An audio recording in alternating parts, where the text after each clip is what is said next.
ভারত রাষ্ট্র দল বেঁধে বাংলাদেশের বিরুদ্ধে লাগিছে। এর লক্ষ্য হাসিনাকে বা আওয়ামী লীগকে ক্ষমতা ফিরিয়ে নিয়ে আসা না, তার উদ্দেশ্য আরো গভীর। অনেকের মনে শঙ্কা কি হইতে যাইতেছে, পাঙ্গু সুশীলেরা কেউ কেউ কইতেছে আমরা নাকি যুদ্ধ বাধাই দিতেছি। যাই হোক, ওদের সাথে আলাপে আর না যাই, ভাবতে এমন আমি যাইয়া কয়ে আসছি ইন্ডিয়ান পলিটিশিয়ানদের আর মিডিয়াগুলোকে সারাক্ষণ বাংলাদেশের পন্দে আঙ্গুল দিতে। যাই হোক, আলাপে যাওয়ার আগে একটা ভালো ঘোষণা দিয়ে নিই। আগামী 20 ডিসেম্বর জুলাই আগস্ট বিপ্লবের লেনিনগ্রাদ যাত্রাবাড়িতে সামাজিক জিয়াফত অনুষ্ঠিত হবে।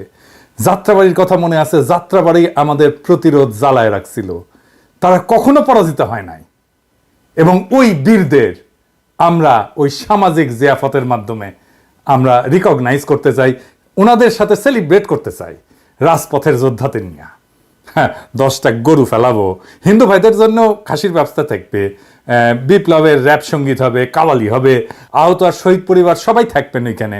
যাত্রাবাড়ি অঞ্চলের সমস্ত মাদ্রাসার ছাত্র শিক্ষকেরা থাকবেন, আপনাদের ভূমিকাই ছিল মূল ওইখানে, আমরা এটা জানি। থাকবেন, দাওয়াত রাখলাম। চেষ্টা করব আহত আর শহীদ পরিবারগুলোকে আর্থিক সাহায্য করতে, যদি পর্যাপ্ত ফান্ড সংগ্রহ করতে পারি। 10টা গরু কলে প্রথম দিনই ম্যানেজ হয়ে গেছে আলহামদুলিল্লাহ, বাকিগুলো ম্যানেজ হয়ে যাবে ইনশাল্লাহ। তো এই সামাজিক জিয়াফতের কর্মসূচি চলমান থাকবে। এক এক অঞ্চলে, যে সমস্ত অঞ্চলে প্রতিরোধ হয়েছে আমরা যাব এই সামাজিক জিয়াফতের কর্মসূচি নিয়ে। যেই সব জায়গায় প্রবল প্রতিরোধ যুদ্ধ হয়েছে সেই সব জায়গায় অগ্রাধিকার থাকবে। মুক্ত হস্তে সামাজিক জিয়াফত সফল করার জন্য দান করেন, চান্দা রেডি করেন, কেমনে দেবেন জানাই দিতেছি। যারা রান্না করতে পারবেন, গোস্ত কাটাকুটি করতে পারবেন, জব দিতে পারবেন, আগে থেকে যোগাযোগ করেন আমাদের টিমের সাথে। এখন কইবেন টিম কই? এই যে বাংলাদেশের জনগণ পেজ, এটা লাইক দিবেন। আর এই যে আবু মুস্তাফিজ শাপলু এডিটর সাহেব, শাপলুর প্রোফাইল থেকে দেখায় দেন পেজের পোস্টগুলা, তাহলে ওই যে ফেক পেজে যা ফেক প্রোফাইলে যে আবার ল্যান্ড করবে না। যাই হোক, লাগে যোগাযোগ রাখবেন। এই সামাজিক জিয়াফতের মাঠের কমান্ডার হইতেছে আবু মুস্তাফিজ শাপলু। এইবার আসেন এই পশ্চিমবঙ্গের মিডিয়া নিয়ে। তার আগে এনে আলাপ কইরা নিই যে এই যে পশ্চিমবঙ্গের মানুষ আসলে বাংলাদেশ সম্পর্কে কি ভাবে। আমরা এটা ভারতীয় পণ্য বয়কট আন্দোলনের সময় দেখেছিলাম, বাট একটু শুনেন এই সময়কার কথা শুনেন। সুরদা বল ভাই, বাংলাদেশ তোমার কেমন লাগে? বাংলাদেশ তো ভিখারি, তুই নিজেই দেখ। মা গো, বাবা গো, দুটো ভিক্ষে দিন। মায়েরা, ভাইরা, বোনেরা, দিদিরা দুটো ভিক্ষে দিয়ে যান। আচ্ছা, তাইলে এবার আমরা দেখি, তাই না, কেমন ভিখারিকে কে কাকে খাওয়ায়। এবার দেখি ওদের ব্যবসার অবস্থা কেমন। দেয়ালে পিঠ থেকে গেছে, কারণ প্রায় 3 মাস ধরে একই রকমের অবস্থা চলছে। মানে ডেভেলপ তো হচ্ছে না, মানে ডে বাই ডে আমরা পরিস্থিতির দিকে এমন মানে ব্যাক পজিশনে গেছি, বলতে গেলে আজকের বাজারে আজকের দিনে একেবারে দেয়ালে পিঠ থেকে গেছে। সবথেকে বেশি চাপারাট আমরা নিউ মার্কেট চত্বরে, আমরা যারা এই ট্যুরিস্ট ব্যবসার সাথে মানে বাংলাদেশের সাথে যাদের সম্পৃক্ততা আছে, আমরা খুব বেশি করে চাপা। আগে হয়ে যেত 500 1000 হয়ে যেত, এখন 200-300 টাকা কামাতে অনেক মুশকিল হচ্ছে। আমরা চাই ওদের 5 দিন ভিসা দিন, তোরা আসবে তো আমরা খেতে পারবো।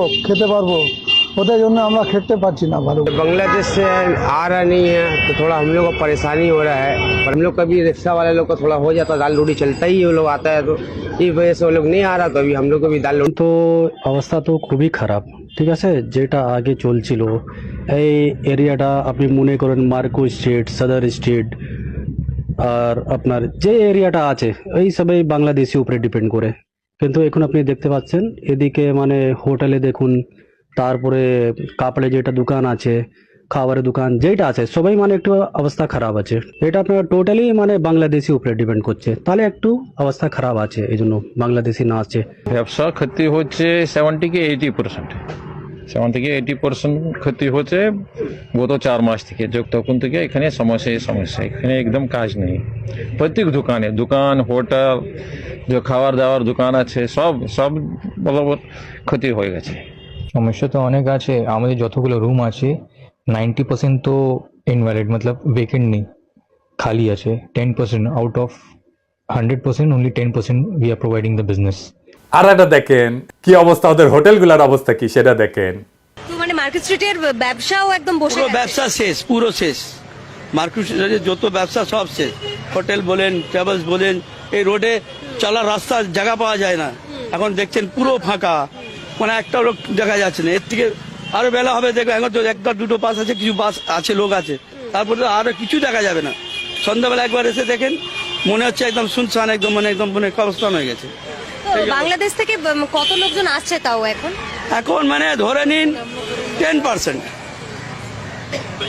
মানে 10% যদি আসছে তো আসছে, তাও নাই। তাও যে মানে ভিসাগুলো বাজা আছে, মানে এই তো লাস্ট এই ডিসেম্বর মনে হচ্ছে সব শেষ হয়ে যাবে। ওই গিনা চুনা কিছু আছে। মানে এই পরিস্থিতি ঠিক না হলে আপনাদের খুব সমস্যা। এই ব্যবসা। সব খালি আমাদের নেই, আমাদের এই পুরো এরিয়া, পুরো মার্কেট, পুরো এরিয়া এখানে নিয়ে বড় টোটাল এর মধ্যেই চলে, টোটাল ব্যবসা শেষ। ना सभी का मतलब नुकसान है। यहाँ समझिए बिजनेसमैन का लेकर के डॉक्टर लोगों का भी जो है सभी का नुकसान है, क्योंकि यहाँ जब बांग्लादेशी लोग नहीं आएंगे तो ट्रीटमेंट के लिए मोस्टली लोग आते हैं यहाँ पे।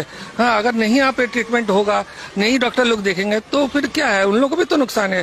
तो सबको सोचना है, समझना है इस चीज़ को लेकर के, समझे नहीं, बहुत ज़रूरी है सबको समझ करके चलना है, क्योंकि इससे जो है बहुत लोगों का अपना ज़िंदगी चल रहा है, सबका घर चल रहा है, समझे ना, यही सब बात है। পার্টি পলিটিক্স वाले को सबसे ज्यादा ये सब चीज के ऊपर ध्यान देना चाहिए। কি অবস্থা এখানে? এখন ব্যবসা অনেক অবস্থা খারাপ, বাংলাদেশে ইন্ডিয়ানে এই যে ঝামেলা সৃষ্টি, এদের মধ্যে নিজেদের মধ্যে যদি কিছু মেনে নিতে পারতো অনেক ভালো হয়, সবারই একটা সুবিধা হয়। সবাই তো লস হচ্ছে, দুপক্ষের সরকারই তো লস, এই পক্ষ সরকার লস, ওই পক্ষ সরকার লস। তো এগুলোর মধ্যে নিজেদের মধ্যে ফাইসলা করলে সব থেকে ভালো। আমরা চাই এটা বাংলাদেশে বলছি এবং ইন্ডিয়ান সবাইকে বলছি যেন নিজের মধ্যে সব মেনে নিতে পারে। এইটুকুনি বলবো, আর কি বলবো। এমনি তো ব্যবসা পজিশন খারাপ, খুব সবাই খারাপ। যার ভিসা বাকি আছে তেই আসছে, যার ভিসা নেই ওরা ভিসাও পাচ্ছে না। তো এর জন্য হোটেল এখানে ম্যাক্সিমাম বিজনেস বাংলাদেশি, 190% বিজনেস বাংলাদেশির জন্য চলছে। আমরা হোটেলগুলো আছে, রেস্টুরেন্ট আছে, ক্যাব আছে। ও না আসলে তো মার্কো স্ট্রিট ফাঁকা। মার্কো স্ট্রিট তো মোস্ট এক্সপেন্সিভ জায়গা। এই যে পুরো এরিয়ার মধ্যে হোটেল আছে, মেন রেস্টুরেন্ট আর হোটেল। তারপরে আমরা ক্যাব ড্রাইভার, ক্যাবের জন্য সমস্যা তো হবেই হবে। এই জন্য ব্যবসা চলছে না। না, ব্যবসা তো অটোমেটিকলি না আসলে কি করে চলবে? জয় বাংলা হয়ে গেছে ওদের ব্যবসা। আমি ভারতীয় পণ্য বয়কট আন্দোলনের টাইমে পশ্চিমবঙ্গবাসীদের সতর্ক করেছিলাম। দেখেন আমি পড়তেছি, পুরাটা না, শেষ অংশ আমি সময় লিখেছিলাম। এটা লিখেছিলাম তখন যখন আমাদের ভারতীয় পণ্য বয়কটের বিরুদ্ধে পশ্চিমবাংলার একাংশ কোমর বাইন্দা নামিছিল। আমি কইছিলাম যে বাংলাদেশের পশ্চিমবঙ্গকে দরকার নাই, পশ্চিমবঙ্গের বাংলাদেশকে দরকার আছে। একমাত্র বাংলাদেশ পারে আপনাদের অর্থনৈতিক দুরবস্থা দূর করতে, ভারতের দরিদ্র রাজ্যের তকমা দূর করতে। নিজের ভালো নাকি পাগলেও বোঝে, তো আপনারা বুঝতেছেন না কেন? আমি তখন কইছিলাম, আমি কয়ে রাখলাম, কারণ ভবিষ্যৎ দেখবে আমরা অন্তত জনগণের সাথে বিবাদে জড়ানোর বিষয়ে সতর্ক ছিলাম। আমি আবারও বলতেছি, আমাদের থামাইতে পারবেন না, কোনোভাবে চেষ্টা করে থামাইতে পারবেন না, দমাইতে পারবেন না, বৃথা চেষ্টা কইরেন না। আর ঘৃণার চাষাবাদ করতে চাইলে স্বাগতম, ওইটাও আমাদের চাইতে ভালো পারবেন না। চয়েস আপনার, বাইসা নেন। একটা সুস্থ স্বাভাবিক নাগরিকের সাথে নাগরিকের সম্পর্ক, নাকি চিরস্থায়ী ঘৃণা আর শত্রুতার সম্পর্ক? আমাদেরকে কি দৃষ্টিতে দেখে আপনি দেখেন? আমরা নাকি ভিখারি? বেটা, তোদের পার ক্যাপিটা আয় কোন জায়গায় জানিস তোরা? যাই হোক, ভারত শোনে নাই আমার সেই সতর্কবার্তা, এখনো এই কাম চালায় যাইতেছে। কিভাবে বাংলাদেশ থেকে যাওয়া মানুষজনকে ফুসলায়, উল্টাপাল্টা বুঝায়, বাংলাদেশের বিরুদ্ধে কথা বলাইতেছে। দেখেন, শুনেন। নড়াইল জেলায় থাকি, আমার নাম কুকুরানি বিশ্বাস। আমাদের পুজো অর্চনা করার কায়দা নেই, উলুধ্বনি দেওয়ার কায়দা নেই, শঙ্খ বাজানোর কায়দা নেই, ঢাক ঢোল বাজানোর সঙ্গে সঙ্গে আসিয়ে প্রতিবাদ বলে যে বন্ধ করো। এরকম কোনো জিনিস ঘটেনি, এবং আমার এই গ্রামে মনে হয় 500 ঘর মুসলমান আছে, আর আমরা মাত্র 30 ঘর আছি। আমরা কোনো সময় কোনো সমস্যার মধ্যে নেই। আমরা কোনো অত্যাচারে খুব আমরা ভালো আছি, হিন্দু মুসলিম আমরা খুব নিজের ভাইয়ের মতো নাই আমরা বসত করতেছি। ভারতে যে বলেছে আমাদের বুড়ামারা গ্রামে এটা মোটে নাই। মা যে কথাটা বলছে আসলে এটা খুবই দুঃখজনক, এবং এটা ইন্ডিয়ার যে মিডিয়া ছিল আমার যা ধারণা ওদের একটা চক্রান্ত, ঠিক আছে, যে কারণে আজকে এই মা আছে শিকার হয়েছেন। আসলে আমি সমস্ত এই দেশবাসীর কাছে এবং জাতির কাছে আমি মার পক্ষ থেকে মার এই কথার আমি ক্ষমা প্রার্থী, ঠিক আছে। আসলে এটা খুবই অন্যায়জনক একটা কথা, এটা কারোরই আসলে মেনে নেওয়ার কথা না। তারপর এটা আমার কাছে খুব খারাপ লাগছে, আমি এর জন্য দেশবাসীর কাছে ক্ষমা প্রার্থী। এগুলো আছে আমি যা বলতেছি এইগুলো তুমি এই জায়গায় বলবা সবাইকে। আমি বলছি না না আমি যেটা না পারি আমি সেটা তো বলতে পারবো না। তার কাছে কি না তোমার বলতে হবে। তারপরে আমাকে বলতেছে এই বালি এই কাজগুলো করো করে ব্যাগটা আমার কাছে দেশে দিয়ে বলতেছে যে ব্যাগটা কাকে নাও নিয়ে এরকম হলে দাঁড়াবো এই ব্যাগটা লুকাও এই পার্স আছে এই যে পার্স এই পার্সটা এই জায়গায় রাখো আর চারিপাশে পুলিশ টুলিশ রয়েছে তারপরে সাংবাদিকরা রয়েছে একদম আমার সামনে মুখের পরে দিয়ে সমস্ত মিছে কথা বানায় আমাকে বলাইছে বলতেছে এইগুলো তো বলতে হবে পাশে এইরকম পাশে সবাই এরকম পাশে রয়েছে এই পাশে রয়েছে এই পাশে রয়েছে আর ওই ভয় দেখাচ্ছে আর বলতেছে কি যে এই কথাগুলো বলো আমি কাছে কি না আমার যে সমস্ত যা কোনোদিন হয়নি তা আমি বলতে পারবো না তাই বলে বলতেছে কি না তুমি এই কথাগুলো বলো মাসিমা তুমি এই কথাগুলো বলো আমাকে বারবার এইগুলো বলতেছে। কিন্তু এখন বাংলাদেশে এক ঐতিহাসিক মুহূর্ত হাজির হয়েছে। এমনকি জগন্নাথ হল থেকে হিন্দু শিক্ষার্থীরা ভারতীয় আগ্রাসনের বিরুদ্ধে মিছিল করেছে। জুলাই আগস্ট বিপ্লব বাংলাদেশকে বদলে দিছে। এই পাটাতনের উপরে দাঁড়ায় আমরা ভবিষ্যতের বাংলাদেশ নির্মাণ করব। বাংলাদেশের হিন্দু মুসলমান বৌদ্ধ খ্রিস্টান এক প্রাণ হইয়া স্বাধীনতা সার্বভৌমত্ব রক্ষা করব। জগন্নাথ হলের হিন্দু শিক্ষার্থীদের আমার অভিনন্দন এবং শুভকামনা জানাই। আবার দেখেন বিজনকান্তি সরকার, উনি হচ্ছেন হিন্দু বৌদ্ধ খ্রিস্টান কল্যাণ ফ্রন্টের চেয়ারম্যান। উনি কি বলতেছে দেখেন ইন্ডিয়ার শয়তানি নিয়ে। কিন্তু আসলে ভারত কোনো সাহায্য করে না।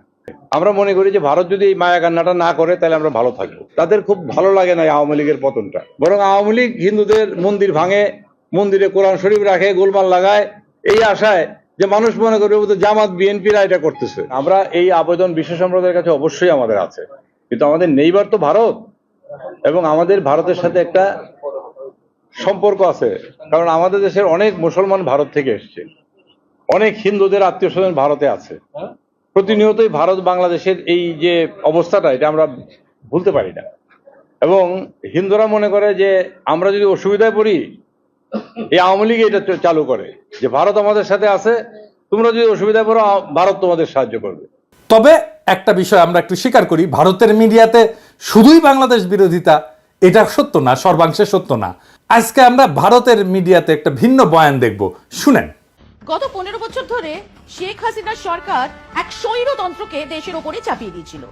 দেশের মানুষদের ভোটাধিকার ছিল না, দেশের প্রধান বিরোধী দলগুলোকে বাদ দিয়েই নির্বাচন হতো, আর সেই নির্বাচনে জিতে হাসিনা প্রধানমন্ত্রী হতেন। আচ্ছা, তখন ভারতবর্ষের কেউ কোনো রাষ্ট্রপ্রধান বাংলাদেশের দূতাবাসে ঢুকে হামলা করেছিলেন, দেশের গণতন্ত্র ফেরানোর কথা বলেছিলেন? আজ ইসকনের 2-1 সন্ন্যাসীদের গ্রেপ্তার নিয়ে যারা এত উদ্বেগ, এত প্রতিক্রিয়া দিচ্ছেন, আন্দোলন করছেন, রাগে ফেটে পড়ছেন, তারা একবারও একটা কথাও বলেছিলেন? যখন জামাতের প্রধান আমিরকে কোনো রকম আত্মপক্ষ সমর্থনের সুযোগ না দিয়েই জেলে পুরে দেওয়া হয়েছিল, তাও আবার সেই জেলে যার হদিশ কেউই জানতো না। এইরকম একটা অবস্থায় আমরা খুবই হতাশ হয়েছি যখন মমতা ব্যানার্জি বাংলাদেশে জাতিসংঘের শান্তি সেনা পাঠানোর দাবি করছে। এটা মমতার জন্য পলিটিক্যাল হারিকিরি হবে। আপনারা জানেন আমি মমতা ব্যানার্জিকে অত্যন্ত পছন্দ করতাম, কিন্তু মমতা জানেন কিনা জানি না, উনার যেটা মুসলমান ভোট ব্যাংক যার জন্য উনি ক্ষমতায় আসতে পারছেন সেটা প্রো বাংলাদেশি। বাংলাদেশের সাথে পাঙ্গা নিতে গেলে তার মুসলমান ভোটাররা মুখ ফেরায় নেবে, ওর ভোটাররাই মুখ ফেরায় নেবে।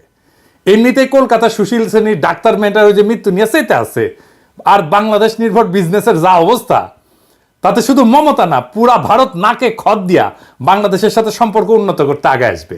খালি ওয়েট করেন কয়েকদিন। তো এই শয়তানিটা কেন করতেছে ইন্ডিয়ান মিডিয়া আর পলিটিশিয়ানরা? আসেন এটা একটু বুঝে দেখি।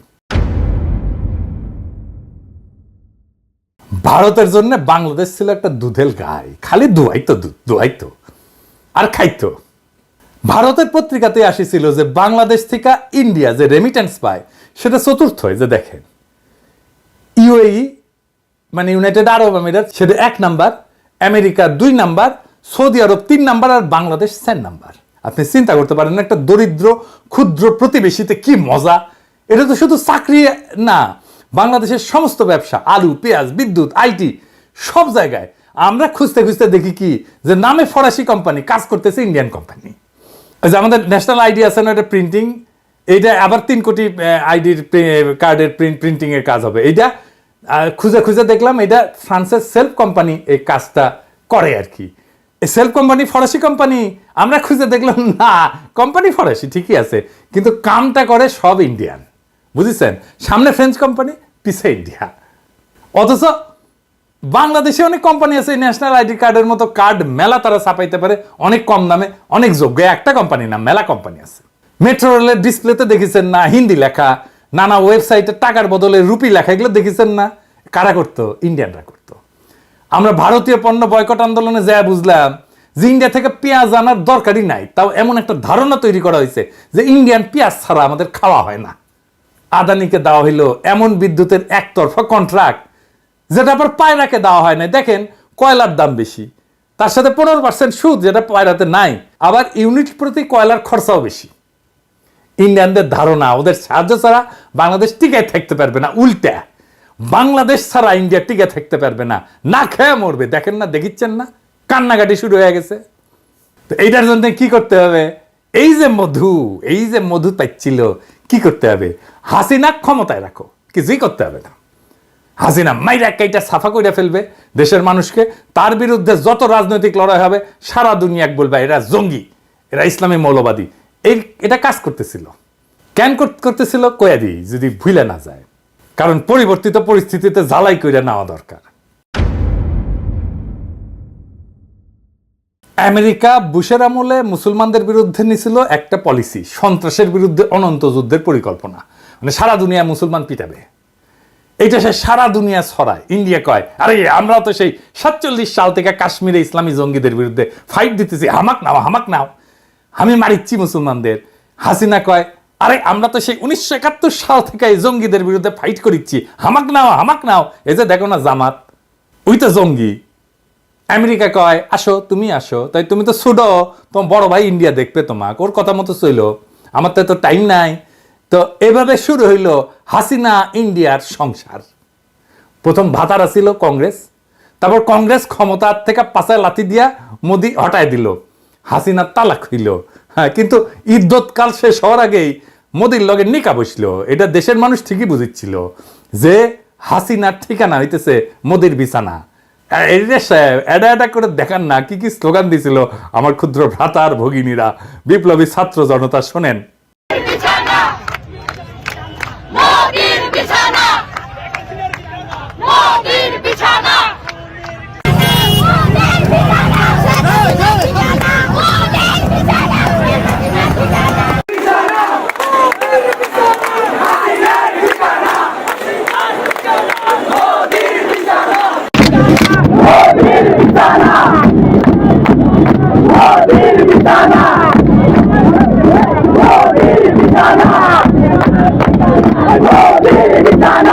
এই যে বাংলাদেশকে লুইটে নেওয়ার সুযোগ, হাসিনার পতনে হাতছাড়া হয়ে যাওয়ার সম্ভাবনায় তারা উন্মাদ হয়ে গেছে। আমি কিন্তু কইতেছি সম্ভাবনা, এখনো হাতছাড়া হয়নি। তারা জানে হাসিনা বা হাসিনার দলকে ফিরাইতে পারবে না ক্ষমতায়। তাহলে তারা কি চায় এটা বুঝলে আপনি ভারতের পুরো স্ট্র্যাটেজি বুঝবেন। কি সেটা? আসেন সেটা দেখি। বাংলাদেশে ভারতের স্ট্র্যাটেজিক অ্যাসেট কি, মানে যেগুলো দিয়ে ভারত খেলে আর কি। বাংলাদেশে কি আওয়ামী লীগ তো বটেই, শুধু কি Awami League, Prothom Alo, Daily Star, CPB, Udichi, Chhayanaut, Mostofa Sarwar Farooki, Asif Nazrul, TIB. দেখেন এমন কি বিএনপির মধ্যেও তার স্ট্র্যাটেজিক অ্যাসেট আছে। বিএনপির মধ্যে ইন্ডিয়ার লোক আছে। বিএনপি 11 আগস্টে বলছে ক্ষমতায় গেলে ভারতের সাথে সম্পর্ক ভালো রাখতে। দেখেছেন 2 ডিসেম্বর তারিখে বলছে মেজর হাফিজ কয়েকদিন আগে ভারতের সাথে বিএনপি সুসম্পর্ক চায়। আবার দেখেন 27 সেপ্টেম্বর বলছে বিএনপি ভারতের সাথে সম্পর্কের বরফ গলতে শুরু করছে। তো বরফ গলা শুরু করেছিল কখন? এটা 23 সেপ্টেম্বর ভারতীয় হাই কমিশনের সাথে আলাপের পরে ওটি থেকে গরম আনিছে, তারপরে বরফ গলিচ্ছে। বুঝছাও তুই কি আলাপ হয়েছে? কিছু বলছে আমাদের? কইছে কয় নাই, ক্যাঙ্কা করে বরফ গলিচ্ছে। ইন্ডিয়ার সাথে বন্ধুত্ব মানে কি? মানে তো ট্রানজিট দিতে হবে, চাকরি দিতে হবে, পণ্য কিনতে হবে, চীনকে অ্যাক্সেস দেওয়া যাবে না। তবে চিকেন নেককে সুরক্ষিত রাখতে হবে, বিদ্যুৎ কিনতে হবে বেশি দামে, রোগী পাঠাতে হবে দলে দলে। আর বাংলাদেশকে স্বাধীন আত্মমর্যাদা সম্পন্ন জাতি হিসেবে মাথা তুলতে দাঁড়াইতে দেওয়া যাবে না। সীমান্তে একের পর এক বাংলাদেশিদের মাইরে টাঙায় রাখবে কাটাতারে। আর কি পানি বন্ধ করে দিবে সব নদীর, আর বন্যার সময় পানি ছেড়ে ডুবে দিবে। এটার নামই ভারতের বন্ধুত্ব। আবার ইন্ডিয়ান মিডিয়াত বিএনপির মহাসচিব মির্জা ভাই আবার কি কইছে দেখেন, আমি পড়ে শোনাচ্ছি ওদের। এদিকে ভারতের সঙ্গে শুধু বিএনপির নয়, বাংলাদেশের সবারই একটা সম্পর্ক রাখা উচিত। আপনি রাখেন, অন্য সবাই দেখেন কেন? কারণ আবার কইছে, কারণ হচ্ছে তারা আমাদের সবচেয়ে বড় প্রতিবেশী। তো কি হয়েছে? আমাদের বহু ক্ষেত্রে ভারতের সঙ্গে বাণিজ্য আছে, তাই নাকি? কি কি আছে কইছে? খাদ্যশস্য, চাল, ডাল, আদা, মশলা আমরা ভারত থেকে আমদানি করে থাকি। হ্যাঁ মির্জা ভাই, পেঁয়াজটা বাদ পড়িছে, ওটা যুক্ত করে দিতেন। ভমা পেঁয়াজ। আদা কি ইন্ডিয়া থেকে আসে মির্জা ভাই? এই গায়ে নিয়ে দেশ চালাইবেন? আদা আসে মিয়ানমার থেকে। আপনার প্রিয় পত্রিকা প্রথম আলোর রিপোর্ট দেখেন, এডিটর সাহেব দেখে দেন, কুটি লিখেছে মিয়ানমার থেকে আসে। আদার মূল উৎস এখন মায়ানমার, আগে ছিল চীন। জি, আদা ইন্ডিয়া থেকে আসে না, আসলেও অল্প আসে আপনার হেসেলের জন্য। আপনার আবার ইন্ডিয়ান আদা তো পছন্দ, সেজন্য আপনার জন্য আনে আর কি, বুঝছাও? তো এই যে প্রথম আলো পত্রিকার জন্য কাইন্ডা যে বুক ভাসান মির্জা ভাই, পড়া লাগবি তো নাকি? হ্যাঁ, তো এটা তো পড়েন না আপনি, পড়লে তো ভুলটা করিছিলেন না। না হলে আর্গুমেন্ট তৈরি করবেন কেমনে? হাঙ্কের মতো ইউটিউবার, 2 পয়সার ইউটিউবারদের কাছে ধরা খেবেন এভাবে। আবার দেখেন 8ই ডিসেম্বর বিএনপির অঙ্গ সংগঠন বলে প্রয়োজনে ভারতের বিরুদ্ধে সশস্ত্র প্রতিরোধ করবো। ওরে বাবা, নেতারা বলে এক কথা, বড় নেতারা বলে এক কথা, ছোটরা বলে আর এক কথা। বুঝি না আপনাদের পলিসি কি? আপনাদের পলিসি আগে ঠিক করেন, একটা পলিসি ঠিক করেন। 100টা পলিসি 100 জন কইলে তো মুশকিল, আমরা তো বুঝতে পারবো না, আমরা তো কম বুঝি, বুঝেন না? মুখ্য সূক্ষ্ম মানুষ। একজন কইবেন বন্ধুত্ব আর একজন কইবেন সশস্ত্র সংগ্রাম, কোনটা ঠিক এটা কন আপনারা? বিএনপির লোকেরা কয় সশস্ত্র সংগ্রাম করবে, আর এই বিএনপির লোকেরা আমাকে কয় উগ্রবাদী। দেখেছেন? হ্যাঁ দেখেছেন কি অবস্থা? হ্যাঁ, এই বিএনপি নাকি দেশ চালাবি। আচ্ছা, এবার আসেন জামাতের প্রসঙ্গে। আবার জামাতও বলে যে জামাত কখনো ভারত বিরোধী ছিল না। হ্যাঁ, আবার জামাত বলছে ভারতের বন্ধুত্ব চায়, কিন্তু ইন্ডিয়া কি কয়? জামাতের বন্ধুত্ব চায়, ইন্ডিয়া কইছে জামাতের সাথে ইন্ডিয়া কোনো সম্পর্ক করবে না। তাও হ্যাংলার মতো বারবার যাবি এটি। আর তার তো মর্যাদা সম্পন্ন রাজনৈতিক দল হইতে তো জীবনের মতো এই কথা বলার কথা না। আচ্ছা, এটা বলেন, জামাত ইসলামীর ভাইরা বলেন, আপনাকে যদি জিজ্ঞেসই করে ভারতের সাথে বন্ধুত্ব চান কি, আপনি তো কইবেন, ডিপ্লোম্যাটিক্যালি কইবেন আমরা সব দেশের সাথে বন্ধুত্ব চাই, কারোর সাথে শত্রুতা চাই না, কইলেই তো হয়। আলাদা করে ভারতের কথা কইয়া লাগে কেন আপনাদের? তার মানে বিএনপি যদি ক্ষমতায় আসে তাহলে সব অ্যারেঞ্জমেন্ট ইন্ডিয়ার সাথে বরাবর থাকবি। ইন্ডিয়ার ভয় হচ্ছে যদি নির্বাচন দেরি হয় তাহলে 2টা ঘটনা ঘটবি। রাষ্ট্রীয় প্রতিষ্ঠানগুলোতে সংস্কার হবে, কিছুটা শক্তিশালী হবে, প্রতিষ্ঠানগুলোটা শক্তিশালী হবে। বিএনপি কলে দ্রুত জনপ্রিয়তা হারিতেছে, বিভিন্ন জায়গায় যা দখল টকল হচ্ছে না, এগুলা কিন্তু বিএনপির কোনো প্রেস্টিজ থাকিচ্ছে না। এটা বিএনপির নেতারা জানে কিনা জানি না, কয়া রাখলাম, আগে থেকে সতর্ক করে দিলাম, দ্রুত অজনপ্রিয় হইতেছে। তারপরে শিক্ষা প্রতিষ্ঠানগুলোতে আপনাদের তো ছাত্র দলের কোনো পজিশন নাই। আওয়ামী লীগের প্রস্থানে যে রাজনৈতিক শূন্যতা তৈরি হয়েছে, সেই স্থানে যদি নতুন কোন রাজনৈতিক শক্তি দখল করে নেয় তাহলে তো ইন্ডিয়ার সারা। কারণ ইন্ডিয়া জানে নতুন রাজনৈতিক শক্তি প্রবল ইন্ডিয়া বিরোধী হবে, তাই তার কাজ হচ্ছে প্রফেসর ইউনূসকে এই প্রচারণা দিয়া, হিন্দু নির্যাতন, অমুক তমুক দিয়া তার ব্যস্ত করে ভয় পাওয়া দেওয়া, যেন উনি তাড়াতাড়ি নির্বাচন দিয়া চলে যান। আর এটা কাজ হইতেছে কলে। প্রফেসর ইউনূসের শিক্ষা উপদেষ্টা কইছে 1 বছরের মধ্যে নির্বাচন হবে। এরপরে আবার সবাই হাউকাউ করে উঠছে, না না না না, এটা ব্যক্তিগত মতামত। অপূর্ব জাহাঙ্গীর এটা উনারে কইয়া দিছে ইন্ডিয়া, আমি কইলাম উনারে কইয়া দিছে ইন্ডিয়া। হাসিনার উন্নয়নের গল্প শুনাই তো উনি লিখেছিল, ভুলে যায়েন না। এটা সাহেব দেখান উনি কেমনে হাসিনারে তেলাইতো, দেখেছেন উন্নয়নের গল্প। এগুলো কাইনে তো বানাইছেন সব উপদেষ্টা, সব সফট বাকশালী করে উপদেষ্টা বানাইছেন আপনারা। দ্রুত নির্বাচন না হইলে, নতুন রাজনৈতিক শক্তি উত্থিত হইলে বাংলাদেশে ভারতীয় সমস্ত ইন্টারেস্ট জয় বাংলা হয়ে যাবে। এইটা ইন্ডিয়া সর্বশক্তি দিয়ে বাধা দেওয়ার চেষ্টা করতেছে। সে চাইতেছে দ্রুত নির্বাচন। এইটাই এত ভারতীয় ক্যাম্পেইনের মূলে, আর কিচ্ছু না। নির্বাচনের ঘোষণা আসবে, ভারতীয় সব ক্যাম্পেইন থেমে যাবে, আপনি লিখে নিন। এইবার প্রফেসর ইউনূসকে কই, এই যে ডিসইনফরমেশন ক্যাম্পেইন, মেটার সাথে বসছেন দেখলাম, এটা থেকে আপনার সরকারকে যারা রক্ষা করতে পারতো তারা তো নিষ্ক্রিয় হয়ে গেছে। 2 মাসে সিচুয়েশন পাল্টায় দেওয়া যায়। দেশের মানুষ জানে বন্দুকের গুল্লি মিস হইতে পারে, এই বান্দার পরিকল্পনা মিস হবে না। অনেক পরিকল্পনা দিচ্ছে, আপনার চোখে পড়ছে কিনা জানি না, কিন্তু এই মিডিয়া ক্যাম্পেইন ইউটিউবে এপিসোড কইরা বলার বিষয় না, অন্যগুলো ইউটিউবে এপিসোড কইরা কইছি, বলে দিলে তো ইন্ডিয়া পদ্ধতি পাল্টাই দেবে, তাই না? তাই এটা শুধু আপনারে কইতে হবে, আপনারে চাইতে হবে সাহায্য, আমরা বাহিনী নিয়ে ঝাঁপায় পড়ব। আমি আবারও বলি, আপনি এবং একমাত্র আপনি চাইলেই সাহায্য করব, বান্দা হাজির থাকবে। বিপ্লব করছি যেটুকুই ভূমিকার থাকুক, করছি তো, রাখছি তো, অল্প হোক কম হোক বেশি হোক, বেগার খাটছি অনেক, অনেক কিছু স্যাক্রিফাইস করে এই কাজগুলো করি, তার খাটবো না তো বেগার। কারণ আপনার সরকার চরমভাবে বিপ্লবের শক্তিকে উপেক্ষা করছেন। আমেরিকা গেলেন, একবার কনক সারোয়ার আর ইলিয়াস ডেকে ধন্যবাদ দিতে পারতেন না? দেন নাই তো। অনেকের সাথে দেখা করেছেন, এই দুইটা মানুষের সাথে একটু দেখা করতে পারতেন না? ডাকলেই চলে আসতো, ওদের ভূমিকা কি কম? যারা ফ্যাসিবাদের আমলে বিকল্প মিডিয়ার দায়িত্ব পালন করলো, তাদের সামান্য রিকগনিশন দেন নাই। উল্টা ফারুকের মতো মালরে উপদেষ্টা বানাইছেন, শফিকের মতো মুজিব প্রেমিকের বানাইছেন পেশ সচিব। বাংলাদেশের বিরুদ্ধে ভারতীয় ক্যাম্পেইনকে নিউট্রালাইজ করার দায়িত্ব কার? আপনার পেশ সচিবের। তো ওই কি দায়িত্ব পালন করতে পারছে? পারে নাই। পারবে কেমন করে? তো জানি না কেমনে কাজ করতে হয়। ওর তো আগে একটা মিডিয়া স্ট্র্যাটেজি তৈরি করা উচিত ছিল, করিছে? করে নাই। আপনার তো এই জেনজেডের সাথে একটা কানেকশন তৈরি করা উচিত ছিল না? সেটা কে করে দিবে? প্রেস সচিবই তো করে দিবে। প্রেস রিলিজ দেওয়া কি মিডিয়া স্ট্র্যাটেজি নাকি? আর ওই যে সাংবাদিকদের সাথে কথা বলা, এটা মিডিয়া স্ট্র্যাটেজি নাকি? এটা তো না, মিডিয়া স্ট্র্যাটেজি অন্য জিনিস। ওই জানেই না ক্যাঙ্কা করে মিডিয়া স্ট্র্যাটেজি তৈরি করা লাগে। আমি আর একটা এপিসোড করবনি ওই মিডিয়া স্ট্র্যাটেজি ক্যাঙ্কা করে তৈরি করতে হয়, কি কি মিডিয়া স্ট্র্যাটেজি করা যেতে পারতো, করুমনি আর একটা পরে।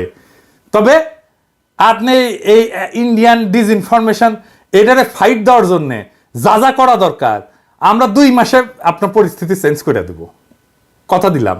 আওয়াজ দিবেন, আমরা আসব, কন্ডিশন একটাই, আপনাকে প্রফেসর ইউনূস আপনাকে সাহায্য চাইতে হবে। সাহায্য না নিলে অসুবিধা নাই, জাতি জানলো আমরা তৈরি ছিলাম, নিজের কাছেও পরিষ্কার থাকবো, আমরা আমাদের কর্তব্য বিস্তৃত হই নাই, পরিকল্পনা তৈরি আছে, আপনার কাছের লোক আমাদের কাছে চাইছে, তৈরি করে রেখে দিছি, কিন্তু আপনাকে চাইতে হবে, না চাইলে দেব না। আপনি না চাইলে ওই পরিকল্পনা কাগজেই থাকবে, ওটা বাস্তবায়িত হবে না। আপনি চান, পরিকল্পনা বাস্তবায়িত হবে। এরপরে দেখবেন বিপ্লবকে কিভাবে রক্ষা করতে হয়, ইন্ডিয়ারে কিভাবে দৌড়ের উপরে রাখতে হয়, ওই কাম আমরা খুব ভালো পারি। ইনকিলাব জিন্দাবাদ।